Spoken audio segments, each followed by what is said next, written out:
பெற்றோர் வைத்த பெயரும் பிணம் என்று மாறுது. விரும்பி அணிந்த துணியும் கந்தல் என்று ஆகுது. பாடுபட்டு சேர்த்த சொத்தும் வாரிசு இடம் சேருது. கூடி வாழ்ந்த மனைவி கூடவே வாசாகுது.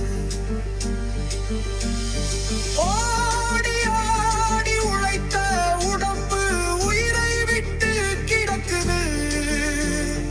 உயிர் கொடுப்பே என்றதெல்லாம் ஊமையாக நிற்குது.